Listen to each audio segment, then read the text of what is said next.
Hello friends, my name is Ravinder and welcome back to my YouTube channel. So आज का हमारा जो topic है वो है थेफ्ट यानी कि चोरी। वैसे तो नॉर्मली हम सब चोरी के बारे में जानते हैं, लेकिन आज हम इसे थोड़े लीगल पॉइंट ऑफ व्यू से देखेंगे, यानी कि इंडियन पीनल कोड में चोरी किस चीज को बोला जाता है, इस चीज के बारे में जानेंगे। अगर हम बात करें सेक्शन 378 ऑफ आईपीसी के बारे में, तो उसमें ये चीज लिखी गई है कि कोई भी पर्सन जो डिसऑनेस्ट इंटेंशन के साथ किसी मूवेबल प्रॉपर्टी को किसी दूसरे की पोजेशन से उसके बिना कंसेंट के ले लेता है, जब उसे मूव करता है तो उसे हम बोल देते हैं चोरी। तो ये डेफिनेशन पक्की बात है आपको समझ नहीं आई होगी, लेकिन हम इसमें से जो इसके इंपॉर्टेंट इंग्रेडिएंट्स हैं उनको अलग से निकाल लेते हैं।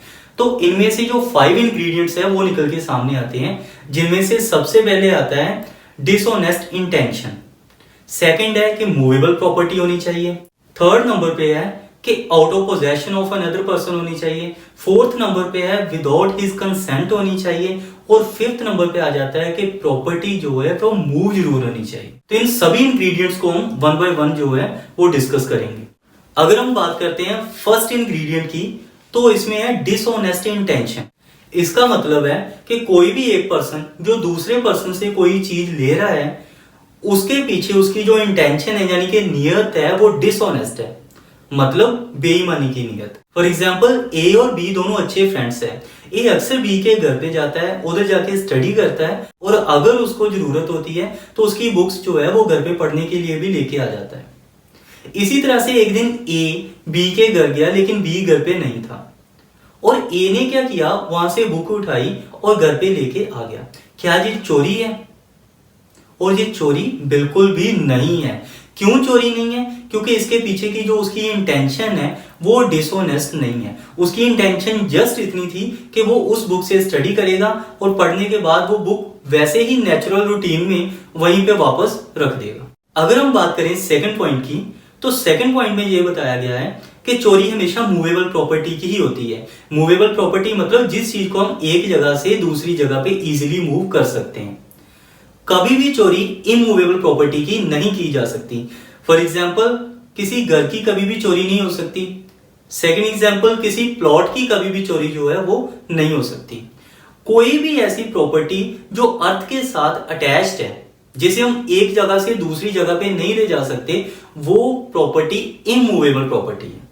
तो इमूवेबल प्रॉपर्टी की कभी भी चोरी नहीं मानी जाती। लेकिन सेक्शन 378 की ही फर्स्ट एक्सप्लेनेशन में ये चीज बताई गई है कि कोई भी ऐसी चीज जो पहले इमूवेबल थी, अगर उसे हम कट करके जब वहां से हटा के अर्थ से अलग कर देते हैं, तो उस चीज को हम मूवेबल प्रॉपर्टी ही मान के चलेंगे। फॉर एग्जाम्पल एक ट्री है जो अर्थ पे लगा हुआ है, वो एक इमूवेबल प्रॉपर्टी है, मतलब वो वृक्ष एक इमूवेबल प्रॉपर्टी है। लेकिन जब हम उसे कट कर देंगे तो हमने उसे अर्थ से अलग कर दिया, अब वो एक मूवेबल प्रॉपर्टी है। और अब अगर उस पेड़ को या उस ट्री को कोई उधर से उठा के लेके जाता है तो इस चीज को हम थेफ्ट मानेंगे।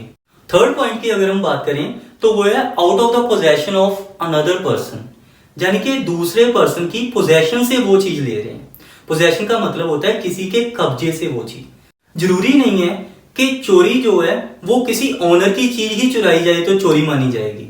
फॉर एग्जाम्पल अगर मैंने कोई वॉच डाली हुई है और वो मेरे बड़े भाई की है, इसमें ऑनर तो मेरा बड़ा भाई है, लेकिन उसकी पोजेशन इस टाइम मेरे पास है, मैंने पहनी हुई है। अगर कोई मुझसे चोरी करके लेके जाता है तो वो चोरी ही मानी जाएगी। इस सेक्शन में जो इंपॉर्टेंट वर्ड यूज किया गया है वो पोजेशन यूज किया गया है, यानी कि दूसरे बंदे के कब्जे में होनी चाहिए वो चीज, ना कि वो दूसरा बंदा उसका जरूरी ऑनर ही होना चाहिए। फॉर एग्जाम्पल मैं अपना लैपटॉप बैग जो है लेके जा रहा था, मैं एक बस में बैठा और पास वाली सीट में अपना लैपटॉप रख दिया। अब इसका मतलब ये नहीं है कि वो मेरी पोजेशन में नहीं है, मैंने अपनी मर्जी से उसे साइड पे रखा, मुझे पता है कि वो साइड पे पड़ा हुआ है, तो इसका मतलब वो मेरी पोजेशन में ही है। अगर वहां से कोई उस लैपटॉप बैग को उठाता है तो वो थेफ्ट माना जाएगा। लेकिन अगर मेरा बैग वो कहीं पे भी गुम हो गया रास्ते में और किसी ने वो बैग उठा लिया, तो ये थेफ्ट नहीं माना जाएगा, क्योंकि अब वो मेरी पोजेशन में नहीं था। अगर हम बात करें फोर्थ पॉइंट की, तो उसमें बताया गया है कि without consent of the other person, यानी कि जो भी चीज आप दूसरे पर्सन से ले रहे हो वो उसके कंसेंट के बिना ले रहे हो, उसकी सहमति के बिना ले रहे हो। अगर आप उसकी सहमति के साथ कोई चीज ले रहे हो तो वो थेफ्ट नहीं मानी जाएगी। अब सहमति है जो, यानी कि कंसेंट है, वो दो तरह से हो सकता है, एक्सप्रेसली भी हो सकता है और इम्प्लाइडली भी हो सकता है। एक्सप्रेसली कैसे, हमने उससे पूछ के वो चीज ली, और इम्प्लाइडली कैसे, जैसे हमने फर्स्ट वाला केस लिया था, ए और बी फ्रेंड्स थे, उसमें वो एक इम्प्लाइडली उसे अलाउ कर रहा था कि हाँ तू कभी भी चाहे तो मेरे घर से बुक पढ़ने के लिए लेके जा सकता है। वो रूटीन में वो चीज कर रहा था, और अगर वो चीज लेके जाता है चाहे बिना पूछे के लेके गया, लेकिन वो इम्प्लाइडली कंसेंट था उसका, उसके एक्शंस के जरिए वो एक कंसेंट था कि हाँ तू कभी भी चाहे तो वो बुक्स पढ़ने के लिए लेके जा सकता है। और इसका लास्ट पॉइंट और सबसे ज्यादा इंपॉर्टेंट पॉइंट जिसे हम अक्सर इग्नोर कर देते हैं, लेकिन थेफ्ट पूरे का पूरा इसी के बीच में छुपा हुआ है, कि सम मूविंग ऑफ द प्रॉपर्टी, यानी कि जो भी प्रॉपर्टी चोरी की जा रही है हम उसे तभी चोरी बोल सकते हैं अगर उसकी कोई मूविंग हो रही है। अगर उसमें कोई भी मूवमेंट नहीं हुई तो वो चोरी नहीं मानी जाएगी। मूविंग मस्ट है। फॉर एग्जाम्पल, अगर मान लो कोई पर्सन किसी दूसरे पर्सन के घर पे गया, वहां से उसने अलमीरा उठाने की कोशिश की, वो अकेला था, जब उसने अलमीरा उठाने की कोशिश की तो वो भारी थी, वो वहां से मूव नहीं कर पाई। अगर वो मूव नहीं कर पाई, चाहे उसको किसी ने देख भी लिया, लेकिन तब भी वो चोरी नहीं मानी जाएगी। लेकिन अगर उसने अलमीरा को हल्का सा भी मूव कर दिया, तो चाहे वो अलमीरा को ले जा नहीं पाया, ऊपर से ही पकड़ा गया, तब भी ये थेफ्ट यानी कि चोरी मानी जाएगी। इस चीज में सभी को कंफ्यूजन रहती है कि इस चीज को चोरी माना जाएगा या नहीं माना जाएगा। जरूरी नहीं है कि कोई बंदा चीज उठा के ले ही गया तो तभी वो चोरी मानी जाएगी। अगर उसमें जरा सा भी कोई मूवमेंट हुई तो वो चोरी ही मानी जाएगी। बड़ा सिंपल सा ये पॉइंट है समझने के लिए। अब इसी सेक्शन के अंडर 5 एक्सप्लेनेशंस गिवन है, हम जल्दी जल्दी से उन एक्सप्लेनेशंस को देख लेते हैं। सो फर्स्ट एक्सप्लेनेशन में जस्ट इतना बताया गया है कि कोई भी इमूवेबल प्रॉपर्टी जब उसे अर्थ से अलग कर दिया जाता है तो वो मूवेबल प्रॉपर्टी ही बन जाएगी और उसकी चोरी मानी जाएगी। सेकंड एक्सप्लेनेशन में बताया गया है कि अगर वो जो सेवर की हुई प्रॉपर्टी है, मतलब जो अलग कर दी गई है, अगर उसे हल्का सा भी मूव करवाया जाता है तो वो थेफ्ट माना जाएगा। थर्ड एक्सप्लेनेशन में बताया गया है कि अगर कोई भी किसी ऑब्स्टेकल को रिमूव करता है ताकि उस पर्टिकुलर प्रॉपर्टी को मूव करवाया जा सके। फॉर एग्जाम्पल, आपके पड़ोसी यानी कि नेबर का डॉग था, आपको वो डॉग बड़ा अच्छा लगा कि क्यों ना इसे चोरी कर लिया जाए। आपने क्या किया, जानबूझ के उसका गेट जो है वो खुला छोड़ दिया ताकि वो जो डॉग है वो बाहर आए और आप उसे चोरी कर लें। आपने जिस इंटेंशन के साथ वो गेट खुला छोड़ा वो आपकी इंटेंशन डिसऑनेस्ट थी, तो इसके कारण अगर वो कुत्ता गेट से बाहर आ जाता है तो मतलब ये थेफ्ट ही माना जाएगा, चाहे आपने अभी उसे उठाया है या नहीं उठाया है।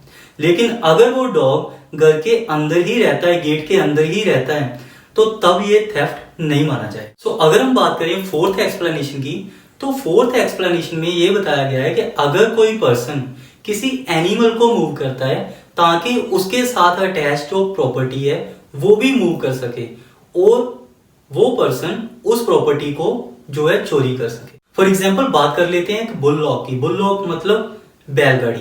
बैलगाड़ी की जो बैक वाली साइड थी उस पे खजाना जो है वो लदा हुआ था। अब एक पर्सन ने क्या किया, वो बैलगाड़ी को हल्के से एक डायरेक्शन की तरफ उसे मोड़ दिया ताकि वो थोड़ा आगे जाके उस खजाने को इजीली चुरा सके। तो ये वाली जो मूवमेंट उसने करवाई है ये भी थेफ्ट ही माना जाएगा। फिफ्थ एक्सप्लेनेशन में जस्ट इतना ही बताया गया है कि जो भी वो कंसेंट देगा वो कंसेंट एक्सप्रेसली भी हो सकता है और इम्प्लाइडली भी हो सकता है। वैसे तो थेफ्ट की भी अलग अलग फॉर्म्स है, लेकिन हम एक इसकी जनरल फॉर्म की बात कर रहे हैं कि जनरली हम थेफ्ट किसे बोलते हैं। अगर इसकी पनिशमेंट की बात की जाए तो इसकी पनिशमेंट गिवन है सेक्शन 379 में, और चोरी की जो पनिशमेंट है वो हो सकती है मैक्सिमम 3 साल तक की, और ये cognizable and non bailable offence है। लेकिन ये कंपाउंडेबल ऑफेंस है, मींस अगर जिस पर्सन की चोरी हुई है वो ऑनर उस चोर के साथ कॉम्प्रोमाइज कर सकता है और इस केस को वहीं पे खत्म कर सकता है। सो उम्मीद है आपको ये मेरी वीडियो अच्छी लगी होगी। अगर आपको ये मेरी वीडियो अच्छी लगी है तो प्लीज लाइक एंड शेयर करना ना भूलना और नीचे जाके चैनल को सब्सक्राइब जरूर कर देना और हाँ बेल आइकन को दबाना ना भूलना। Thank you so much.